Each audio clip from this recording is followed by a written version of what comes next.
Out of the box idea বের করো কিন্তু যখন সত্যি সত্যি out of the box idea নিয়ে আসবেন, সৃজনশীল সমাধান নিয়ে আসবেন, দেখবেন গা মুচড়ামুচড়ি করছে সবাই। সরকারকে ঘন ঘন জনগণের মুখোমুখি দাঁড় করাইতে পারলে অনেক সমস্যার সমাধান হয়ে যায়। আর নির্বাচনই কেবল সরকারকে জনগণের মুখোমুখি দাঁড় করাইতে পারে। আমাদের দেশে আমেরিকার প্রতিনিধি সভার মতো প্রতি বছর পুরো সংসদ নির্বাচন করা সম্ভব না, এবং তো বাস্তবসম্মতও না। তবে প্রত্যেক বছরই সরকার এবং রাজনৈতিক দলকে জনগণের কাছে নিয়ে যাওয়ার পথ খুঁজে বের করতে হবে। এইটা একটা পথ হইতে পারে। ভোটারের মুখোমুখি করতে হবে সরকারকে, এবং তা সম্ভব হইলে সঠিক পথে আগাচ্ছে কিনা বার্তা পেয়ে যাবে সরকার। বদিউল আলম মজুমদার ভাই ফোন দিয়েছিলেন, তো কইলেন যে নির্বাচন কমিশন নির্বাচন ব্যবস্থা সংস্কার নিয়ে আপনার কোনো সাজেশন আছে কিনা। আমি কইলাম বদিউল ভাই, সব সমস্যার সৃজনশীল সমাধান আছে, তবে আপনি ইমপ্লিমেন্ট করতে পারবেন কিনা জানি না। তবে শুধু আপনার সাথে কেন শেয়ার করব, সবার সাথে শেয়ার করি। তো আসেন আগে সমস্যাগুলো দেখি, আর দেখি আমার out of the box idea দিয়ে একসাথে কতগুলো প্রবলেম সলভ করা যায়। আমি প্রথমে বইলা রাখি যে তত্ত্বাবধায়ক সরকার কনসেপ্ট এটা লং টার্মে ফাংশন করবে না। এটা করেনি, ইতিহাস সাক্ষী। মাত্র 3 টার্ম কাজ করেছে, এটা তারপরে ভেঙে গেল 2006 সালে। হাঙ্গারের পলিটিক্যাল পার্টিগুলা কোনো কমিটমেন্ট রাখে না, চেয়ারে বসলে একবারে ওইটারে জমিদারি বলে মনে করে। তো কোন কোন সমস্যার সমাধান আমার এই out of the box idea দিয়া সম্ভব, আসেন সেটা দেখি। নাম্বার হইতেছে রাজনৈতিক দলগুলা দ্রুত নির্বাচন চায়, এই সমস্যার সমাধান দেওয়া সম্ভব। 2 নাম্বার, রাজনৈতিক দলগুলা বলে প্রফেসর ইউনূসের সরকারের ম্যান্ডেট নাই, এটারও সমাধান দেওয়া সম্ভব। 3 নাম্বার, তত্ত্বাবধায়ক সরকার ছাড়া সুষ্ঠু নির্বাচন করার যে সমস্যা সেটারও সমাধান সম্ভব। 4 নাম্বার, ধ্বজভঙ্গ উপদেষ্টা পরিষদ এটাও রিস্ট্রাকচার করা সম্ভব। 5 নাম্বার, নির্বাচনে ব্যাপক কারচুপি, ভোট কেনা বেচা, এই সমস্ত সমস্যা সমাধান সম্ভব। এইগুলো একসাথে সমাধান হয়ে যাবে। আইডিয়াটা শুনে আউলায় যায় না, আগেই বাতিল বা খারিজ করে দিয়ে না, এই সিস্টেমে ফজিলত আছে অনেক। কিভাবে হবে কাজটা আসেন দেখি। নির্বাচন এখনই শুরু হবে, মানে ধরেন 2-3 মাসের মধ্যে। সব আসনে না, মাত্র 10টা আসনে। যারা জিতে আসবে তাদের 2 জনকে উপদেষ্টা বানানো হবে, একজনকে স্পিকার বানানো হবে। তারাই সংসদ অধিবেশন করবে, তাদের কার্যকাল হবে 5 বছর। আবার 2 মাস পর আবার 10 জন নির্বাচিত হয়ে আসবে, তাদেরও কার্যকাল হবে 5 বছর। দরকারে নতুন স্পিকার নির্বাচিত হবে 20 জনের সংসদে, আর আরো 2 জন উপদেষ্টা যুক্ত হবে উপদেষ্টা পরিষদে। এইভাবে 2 মাস পর পর 10 জন করে এমপি ইলেকশন হবে। এমপিরা কিছু স্থানীয় কাজে যুক্ত হবেন, সচিবালয় সরকারি দপ্তরে ওভারসাইট করবেন, অধ্যাদেশগুলো যেগুলো করতেছে সেগুলো ভেটিং করবেন, তর্ক বিতর্ক করবেন, কোনো আইন প্রণয়ন করবেন না যতদিন না সংসদ পূর্ণাঙ্গ হয় বা কমপক্ষে 150টা আসন পূর্ণ হয়। এইভাবে প্রত্যেক 2 মাস পর পর উল্টা দিকে 5 বছর পর যাইয়া 2 মাস পর পর 10টা করে আসন খালি হবে, ফাঁকা হবে, সেই আসনে নির্বাচন হবে, তাই না? 5 বছর পরে এতে সুবিধা কি হবে? অল্প কয়েকটা আসনে নির্বাচন করার জন্য আপনি আইন শৃঙ্খলা রক্ষাকারী বাহিনীকে আসনের কেন্দ্রগুলোতে ব্যাপকভাবে মোতায়েন করতে পারবেন। ভোট কেন্দ্র দখল করা অসম্ভব হয়ে যাবে। নির্বাচনী পর্যবেক্ষণ খুবই ভালোভাবে করতে পারবেন, অনেক পর্যবেক্ষক দিতে পারবেন। পুরা নির্বাচন কমিশন মাত্র 10টা আসনের জন্য পূর্ণভাবে নিবেদিত থাকতে পারবে।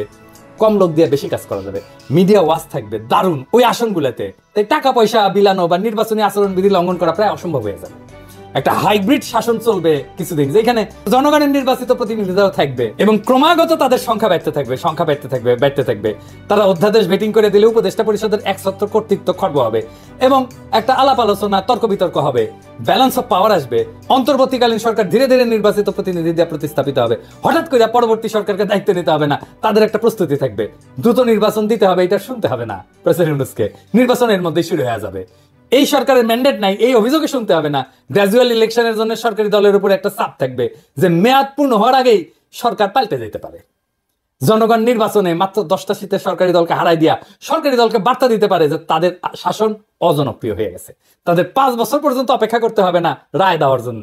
সরকার 2.5 বছরে বদলে ফেলা সম্ভব। আপনারা দেখবেন সাধারণত সরকার গঠনের প্রথম 4টা বছর এর তুলনায় শেষ বছরের চিত্র কিন্তু ভিন্ন হয়। কিছুটা সংযত হইয়া শেষ বছরটা সরকার, সরকারি দল, নেতাকর্মী অনেকটাই জনবান্ধব হওয়ার চেষ্টা করে।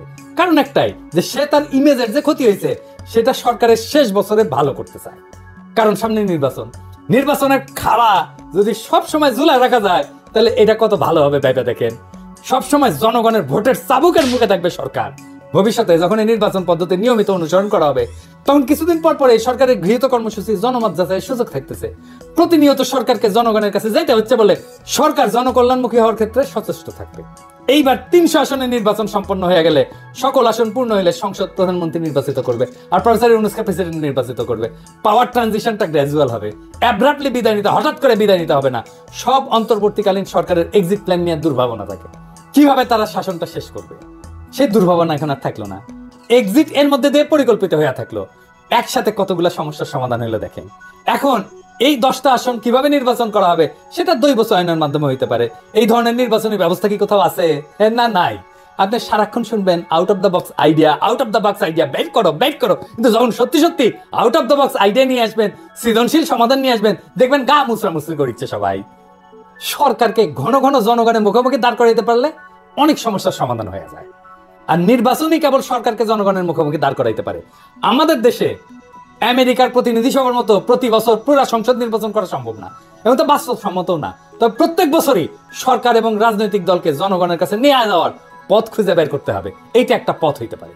ভোটারের মুখোমুখি করতে হবে সরকারকে, এবং তা সম্ভব হইলে সঠিক পথে আগাচ্ছে কিনা বার্তা পেয়ে যাবে সরকার। 5 বছর পর পর একটা জাতীয় সংসদ নির্বাচন তত্ত্বাবধায়ক পদ্ধতির মধ্যে দিয়ে হোক, বর্ণ পদ্ধতির মধ্যে দিয়ে হোক, এই যে কোনো সুফল বয়ে আনতেছে না সেটা তো প্রমাণিত। খুঁজতে হবে নতুন বিকল্প নির্বাচন পদ্ধতি, নতুন সরকার পদ্ধতি, যা প্রতিনিয়ত সরকারকে জনগণের মুখোমুখি দাঁড় করাবে। আপনাদের কি মনে হয় এই মডেল অনেক সমস্যার সমাধান করে দেবে না? আর আমার ক্ষুদ্র ভ্রাতার ভগিনের কবে দাদার মাথায় কত পেঁচ রে বাবা, অটিকি আমার মাথার যদি একটা পেরেক ঢুকে দেয় না কেউ, ওটা বের করলে সেটা স্কুপ হয়ে বেরোবি। সেই জন্যই আমার প্ল্যানিং নেয় না কেউ। ভাবে কি দেবেন এর মধ্যে করে রাখিস এই প্ল্যানিং এ, শেষে ম্যাঙ্গো আর স্যাক 2 জয় বাংলা হয়ে যায় কিনা।